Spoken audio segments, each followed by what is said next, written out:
Welcome back to Enhancing Communications Part 4. Now that you've learned some of Blackboard's basic communication tools, the discussion board, blogs, journals, and wikis, it's time to get into Blackboard Collaborate. Collaborate is Blackboard's real-time video conferencing tool that lets you chat, add files, share applications, and use a virtual whiteboard to interact with your students. In order to start using Blackboard Collaborate Ultra from within your course, you will have to make the tool available. Scroll down to the Course Management menu and select the Customization link. Then, click Tool Availability. Under Tool Availability, scan the list for Collaborate Ultra. Make sure the checkbox is marked to make the tool available in your course. Click Submit and you'll get a success message that the tool settings have been updated. Once Collaborate Ultra is available in your course, you can access it from the control panel under Course Tools, and then click Blackboard Collaborate Ultra. To make this tool available to students, you will want to create a link in your course menu. To do this, simply click on the plus sign in the top left corner of your course to add a menu item. Then, select Tool Link and name the link Blackboard Collaborate or something similar. Next, select Blackboard Collaborate Ultra from the drop-down list of tool types and check the box to make it available to users.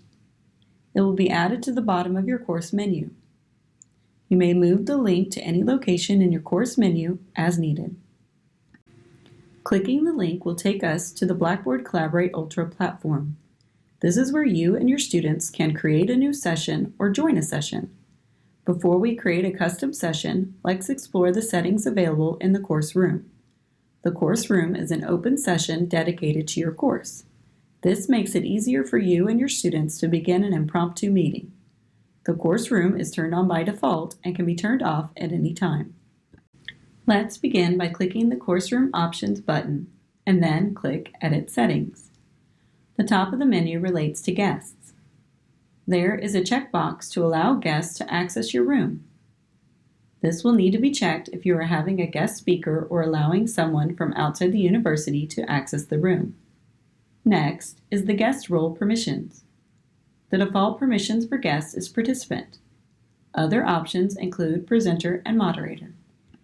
It's important to know what functions each role has during a Collaborate Ultra session. A participant role can enable or disable notifications for themselves, such as when participants enter and leave a session or when someone has posted something to chat. Next, we have the presenter role. This role is designed to allow students to present without giving them full moderator privileges. Presenters can upload, share, edit, and stop sharing content. They can also see hand-raised notifications and can lower hands. The moderator role is the role that instructors have by default. With this role, instructors can allow participants to share audio and video, chat and draw on whiteboards, and shared files. Users with this role have full control over all the content being shared. They can make any participant a presenter or a moderator. Moderators see raised hand notifications and can lower hands. They can remove participants from a session, but they cannot remove other moderators. Moderators set the session settings, including deciding what participants can and can't do.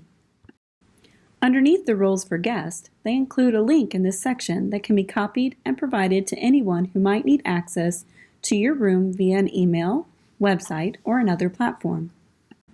Next, we have the Session Settings options. It has the same permissions we discussed earlier, with the default role as being participant.